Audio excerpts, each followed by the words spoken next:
Pejgamberi sallallahu alaihi wasallam ka kalu pra një pemet me gjethet e vyshkuna. Një pemë gjethe i kishte të vyshkuna e pejgamberi sallallahu alaihi wasallam e shkuni këtë pemë me shkopin e tij dhe gjethet e saj fillunin me ra. Dhe i thot shokëve të tij pejgamberi sallallahu alaihi wasallam: Innal hamdalillahi wa subhanallahi wa la ilaha illa Allah wallahu akbar la tusaqiqu min dhunubi al-'abdi kama tasaqata waraqu hadhihi ash-shajara. Me të vërtetë që me than elhamdulillah, falënderimi i takon vetëm Allahut, subhanallah. Allahu azza wa jall është i ndalësuar prej çdo tëmete. La ilaha illa Allah, nuk ka të adhuruar tjetër me të drejtë vetëm se Allahu. Allahu akbar, Allahu është më i madhi. Kjo gjë i largon, i fshin gjinahet e njeriut ashtu siç ran gjethet e kësaj pemë. Në thotë një hadith duke thënë: La tukthiru al-kalama bighayri dhikrillah. Mos flitni shumë po e përmend Allahun azza wa jall, fa inna kathrata al-kalami bighayri dhikrillah qaswatun lil-qalb. Sepse me fol shumë po e përmend Allahun azza wa jall e ngurtën zemrën, wa inna ab'ada an-nasi min Allahi al-qalbu al-qasi. Edhe njeriu që është më larg prej Allahut azza wa jall është ai njeri që e ka zemrën e ngurtë. Njerëzit në lidhje me përmendjen e Allahut azza wa jall ndahen në disa kategori. Ndahen në 4 kategori. Ka për njerëzve që e përmendin Allahun subhanahu wa ta'ala me zemrën e tyre edhe me gjuhën e tyre. Ka për atyre që e përmendin me zemrën e tyre, ka për atyre që e përmendin me gjuhën e tyre, edhe ka për atyre që nuk e përmendin edhe nuk e përkujtojnë Allahun azza wa jall as me zemër as me gjuhë. Edhe këto njerëz janë kategoria e humbun e njerëzve. Është prej adhurimeve të lehta, kurse më të pëlqyme tek Allahu azza wa jall, më të dashur tek Allahu subhanahu wa ta'ala. Thot pejgamberi sallallahu alaihi wasallam: Kalimatani khafifatani ala al-lisan. 2 fjalë janë të lehta për të përmend, gjuha i ka të lehta për t'i thënë. Thaqilatani fil mizan, janë të rënda në peshorën e ditën e gjykimit. Habibatani ila ar-Rahman, janë të dashura tek Allahu azza wa jall, tek Rahmani. Ato janë subhanallahi wa bihamdihi, subhanallahi al-azim. Allahu azza wa jall është i ndalësuar prej të gjitha tëmetave dhe falënderimit e vetëm atij, dhe po ashtu Allahu azza wa jall është i ndalësuar prej çdo tëmete, Allahu i madhnuar. Në një prej fjalëve të tija, ai ka dhënë shembullin e atij që nuk e përmend Allahu subhanahu wa ta'ala dhe ka hadhe edhe brenga të kësaj dynja. Ka dhënë shembullin e tij si puna e atij udhëtarit i cili barrën e kafshës e ka të rëmë. I vën barrën e kafshës të rëmë e para, edhe e dyta nuk e ushqen atë mjaftueshëm sa ka nevojë. E kjo kafshë nuk ka me arrit deri në destinacionin përfundimtar, sepse nuk mundet për 2 arsye. Barrën e ka të rëmë, ushqimin e ka të pak. E po ashtu ai i cili nuk e përmend Allahun azza wa jall shumë, e përmend pak ose as pak. Ndërkohë që hallat dhe brengat i ka të shumta, nuk ka se si me e çu deri në fund udhimin e këtij siç duhet në këtë dynja. Ndihma që Allahu azza wa jall ja sjellin muslimanëve ka disa kushte. E para është që t'i kthejnë Allahut azza wa jall, t'i kthejnë rrugës e Allahut subhanahu wa ta'ala, por duke adhuruar të njëjtat e veta, duke i larguar adhurimeve të kota, bestënive të kota, edhe po ashtu duke ju kthyer edhe sunetit e pejgamberit sallallahu alaihi wasallam. Të adhurojmë Allahun azza wa jall ashtu siç e ka adhuruar ai Zoti i nderuar, edhe ta marrim atë si shembull në komplet jetën tonë, në çdo gjë, në çdo çështje ku na paraqitet në jetën tonë. Xhamat i nderuar, sot me lejnë Allah subhanahu wa ta'ala do të flasim disa fjalë të shkurtra rreth vlerës së përmendjes së Allahut azza wa jall, rreth dhikrit. Përmendja e Allahut të lartësuar është jetë për zemrën edhe ushqim për shpirtin. Një prej dietarëve të Islamit, Ibn Taymija, Allahu mëshiroft, ka thënë: "El-zikru lil-qalbi kal-ma'i lis-samak." Rëndësia e përmendjes së Allahut për zemrën është sikurse uji për peshkun. Fa kayfa yakunu halu as-samaki idha ukhrija min al-ma'? Si ka me kanë gjendja e tij nëse ai ka për të nxjerrë nga uji.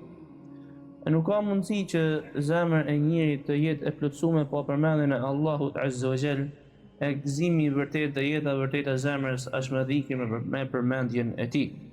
Në të kundër zemra e njeriu ka për të ngurcuar dhe ka për të rrësu. E kur muslimani përmend Allahun Azza wa Jall, zemra e tij ngjallet, ripërndrihet, përmirësohet dhe I shtohet e mira. Për rëndësinë e përmendjes së Allahut Azza wa Jall, për rëndësinë e dhikrit kanë ardhur ajete të shumta në Kur'an dhe po ashtu hadithe të shumta nga pejgamberi sallallahu alaihi wasallam. Për tyne përmenden fjalën Allahu subhanahu wa ta'ala: واذكر ربك في نفسك تضرعا وخيفة ودون الجهر من القول بالغدو والآصال ولا تكن من الغافلين. Përmend Zotin tënd në vehte, me respekt e me frikë, jo me shprehje të larta e përmende në mjes e në darkë dhe mos u bën prej atyne që janë të hutum. Po ashtu thot Allahu Azza wa Jall: في بيوت أذن الله أن ترفع ويذكر فيها اسمه يسبح له فيها بالغدو والآصال. Ajo drejtë e cila është në shtëpitë e Allahut, në xhamitë të cilat Allahu I lejoi që të ngrihen e në të përmendet emri I tij, t'i bëhet lutja tij në mes në darkë. Në një prej hadithe tregohet se pejgamberi sallallahu alaihi wasallam ka kalu për një pemë me gjethe të vyshkuna. Kjo pemë gjethe I kishte të vyshkuna, e pejgamberi sallallahu alaihi wasallam e shkuni këtë pemë me shkopin e tij dhe gjethet e saj fillunin me ra. Dhe I thot shokëve të tij pejgamberi sallallahu alaihi wasallam: Inna alhamdulillahi wa subhanallahi wa la ilaha illa Allah wallahu akbar la tusaqitu min dhunubi al-'abdi kama tasaqata waraqu hadhihi ash-shajara. Me të vërtetë që me thanë alhamdulillah, falënderimi I takon vetëm Allahut, subhanallah. Allahu Azza wa Jall është I nalësum për çdo të metë. La ilaha illa Allah. Nuk ka të adhurum tjetër me të drejtë vetëm se Allahu. Edhe Allahu Akbar, Allahu është më I madhi. Kjo gjë I largon, I fshin gjinahet e njeriut ashtu siç ran gjethet e kësaj pemë. Po ashtu transmetohet se pejgamberi sallallahu alaihi wasallam ka thënë: La an aqula subhanallahi walhamdulillahi wa la ilaha illa Allah wallahu akbar ahabbu ilayya mimma tala'at alayhi ash-shams. Me thënë subhanallah, alhamdulillah, la ilaha illa Allah wallahu akbar, është më e dashtën për mua se sa çdo gjë mbi të cilën lind dielli. Po ashtu në ka tregu pejgamberi alayhis salam se mos më përmend Allahun çon drejt ngurtësimit të zemrës. Në thotë një hadith duke thënë: La tukthiru al-kalama bighayri dhikrillah. Mos flitni shumë po e përmend Allahun Azza wa Jall. Fa inna kathrata al-kalami bighayri dhikrillahi qaswatun lil-qalb. Sepse me fol shumë po e përmend Allahun Azza wa Jall e ngurtën zemrën. Wa inna ab'ada an-nasi min Allahi al-qalbu al-qasi. Edhe njeriu që është më larg prej Allahut Azza wa Jall është ai njeri që e ka zemrën e ngurtë.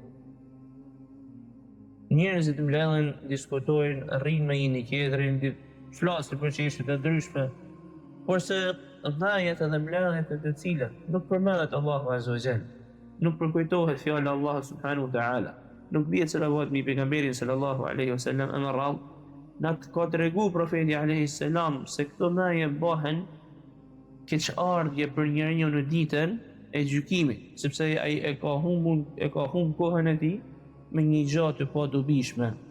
E po ashtu në ka lajmëruar se këto naje ku nuk përmendet Allahu Azza wa Jall, përkundrazi në disa naje ku kundërshtohet Allahu Azza wa Jall, bëhen shkak me ngurtësu zemra, gjatë që e bën zemrën mas në uzbut kur dëgjohet përkujtimi I Allahut, dhe po ashtu mas më përgjigj thirrjes së tij. Njerëzit në lidhje me përmendjen e Allahut Azza wa Jall ndahen në disa kategori. Ndahen në 4 kategori. Ka për njerëzve që e përmendin Allahun subhanahu wa ta'ala me zemrën e tyre edhe me gjuhën e tyre. Ka për atyre që e përmendin me zemrën e tyre, ka për atyre që e përmendin me gjuhën e tyre, edhe ka për atyre që nuk e përmendin edhe nuk e përkujtojnë Allahun Azza wa Jall as me zemrë, as me gjuhë. Edhe këto njerëz janë kategoria e humbun e njerëzve. Kjo përmendje Allahut Azza wa Jall ka dobi të shumta.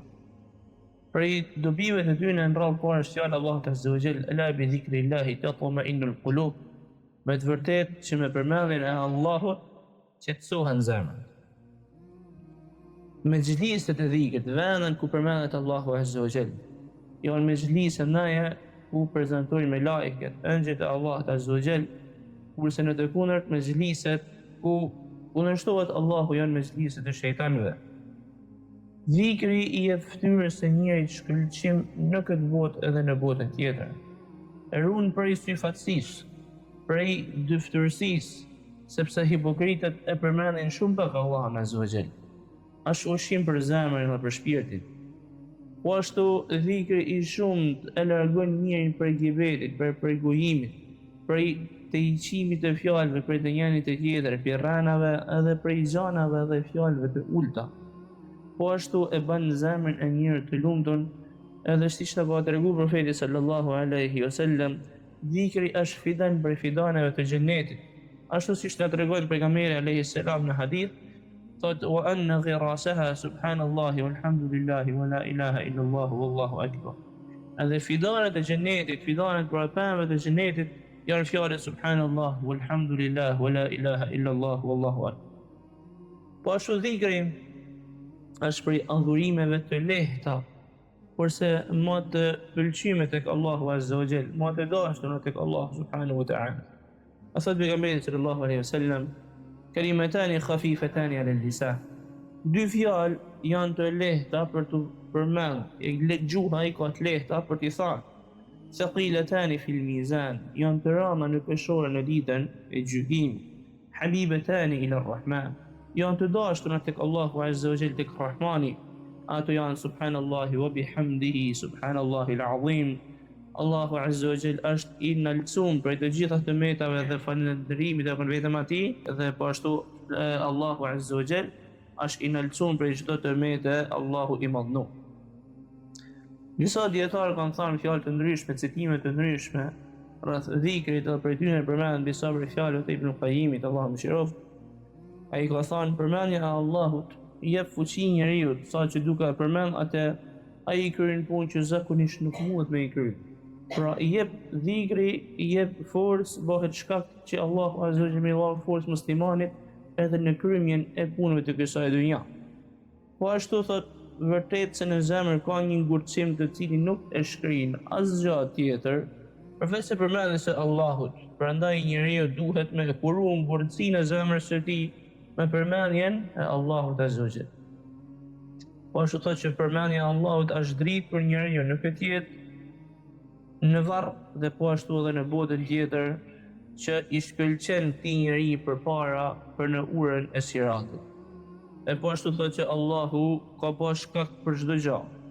Edhe ka pas shkak që dashnin e tij me arrit me anë të dhikrit të vazhdueshëm. E kush dën me arrit dashnin Allahut Azza wa Jall, le ta përmendin vazhdimisht atë.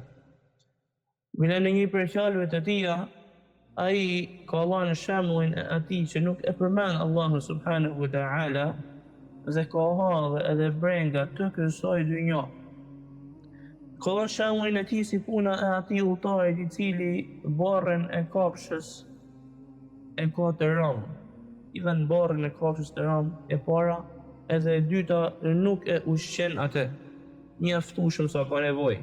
E kjo kafshë nuk ka me arrit deri në destinacionin përfundimtar, sepse nuk mundet për dy arsye. Barrën e ka të rëmë, ushqimin e ka të pak. E po ashtu edhe i cili nuk e përmend Allahun Azza wa Jall shumë, e përmend pak ose as pak. Ndërkohë që hallet dhe brengat i ka të shumta, nuk ka se si me e çu deri në fund udhëtimin e këtij siç duhet në këtë dynja. Frytet e dhikrit janë të shumta qysh në këtë botë. Allahu Azza wa Jall disa prej tyre i përmend në surën Nuh, ku Nuhu alayhi salam, pejgamberi Allahut Azza wa Jall i thet popullit të tij kur po i thriste duke i thënë fa qultu astaghfiru rabbakum innahu kana ghaffara yursilu as-samaa'a 'alaykum midrara ويمددكم بأموال وبنين ويجعل لكم جنات ويجعل لكم أنهارا. Kërkoni falin prej Zotit tuaj, i cili është falës i madh, i cili ju dërgon një ushqim të bollshëm, ai ju shton ju pasurinë e fëmijët tuaj dhe bën për ju kopshte e lumej. E këto janë disa prej fryteve të dhikrit në këtë botë. Ndërsa shpërblimi për besimtarin e Allahut Azza wa Jall në botën tjetër është edhe më i madh, siç thot Allahu Azza wa Jall, ولأجر الآخرة خير للذين آمنوا وكانوا يتقون. Edhe shpërblimi I botës tjetër është më I mirë për ata të cilët e besojnë Allahun Azza wa Jall edhe janë të devotshëm kundrejt Tij. أقول قولي هذا وأستغفر الله لي ولكم. الحمد لله وحده والصلاة والسلام على من لا نبي بعده أما بعد. Gjëmat e dhënu, disa dobi të tjera edhe rezultatet të dhikrit në jetën e muslimanit për ty në përmendin. Dhikri I shlyn gabimet, gjinohet e muslimanit, e forcon zemrën edhe trupin e tij. E kënaq Allahun subhanahu wa ta'ala mëshiruesin, e afron njeriu me Zotin e vet. Ja mundson kthimin me pendim tek Allahu subhanahu wa ta'ala ndërsa zemrës së tij I jep jetë. Po ashtu ai cili e përmend Allahun Azza wa Jall në rehati, ka me e gjetë Allahun subhanahu wa ta'ala në vështirësi. Ai është shpëtues ose është shkak për të shpëtuar nga dënimi I Allahut Azza wa Jall, edhe është shkaktar që më sjell qetësi, mëshirë edhe po ashtu ndihmën e Allahut. Zemrën e zgjon prej butimi. Është shkak për më kushëru zemrën edhe është ilaç për të. E po ashtu është pengesë mes njeriut edhe mes dënimit të Allahut, mes xhehenamit. Një ditë prej ditësh, Fatimja, Allahu qoftë I kënaqur me të, e bija pejgamberit sallallahu alaihi wasallam. Shkoi një ditë tek pejgamberi alaihi salam edhe I thotë që jam lodhur prej punëve të përditshme edhe kam nevojë për një shërptor. Pejgamberi sallallahu alaihi wasallam shkon tek shtëpia e saj, ndërkohë që aty ishte Ali radiallahu anhu I shoqi, edhe I thotë që ala adulluki ala ma huwa khairun min khadim. A dorim që të tregoj ty diçka që është më e dobishme për ty se sa me pas një shërptor.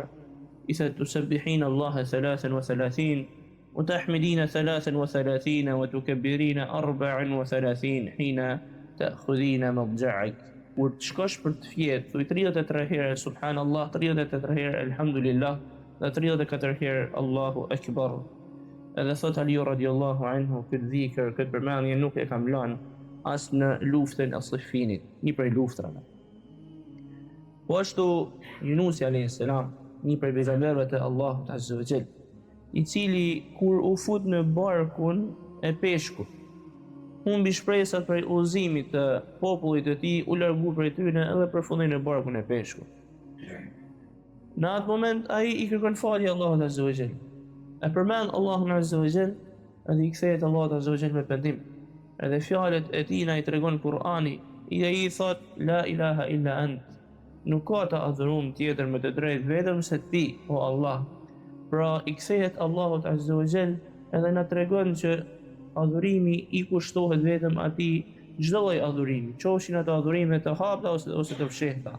Thot subhanak, I nalësumi e ti o Allah prej çdo demete. Mandaj vazhdon e thot inni kuntu minadh dhalimin, me të vërtetë që un jam prej gabimtarëve, e pranoj gabimin e tij. Në ndryshim me Iblisin I cili kur ra në gabim tregoi me jemasi, ndërsa Yunusi a.s. e pranoi gabimin e tij. Tha la ilaha illa anta subhanaka inni kuntu minadh dhalimin, I nalësu mjeti o Allah, askush nuk meriton mu o adhuru kush përveç teje, me të vërtetë që unë I kam bë zullum vetes teme, I kam bë pa drejtësi vetes teme, edhe erdhi dhima Allahut Azza wa Jall, edhe e shpëtoi pejgamberin e Allahut prej barkut të peshkut. Në kjo ndihmë erdhi masi e përmendi Allahun Azza wa Jall, ju kthye Allahu subhanahu wa ta'ala me sinqeritet. Ndihma që Allahu Azza wa Jall ja sjellë muslimanëve ka disa kushte. E para është që t'i kthehen Allahut Azza wa Jall, t'i kthehen rrugës së Allahut subhanahu wa ta'ala, e para duke adhuruar të njëjtat e veta, duke ju largu adhurimeve të kota, bestënive të kota. Edhe po ashtu duke ju kthyer edhe sunetit të pejgamberit sallallahu alaihi wasallam. Të adhurojmë Allahun Azza wa Jall, ashtu siç e ka adhuru ai Zoti I nderuar, edhe ta marrim atë si shembull në komplet jetën tonë, në çdo gjë, në çdo çështje ku na paraqitet në jetën tonë.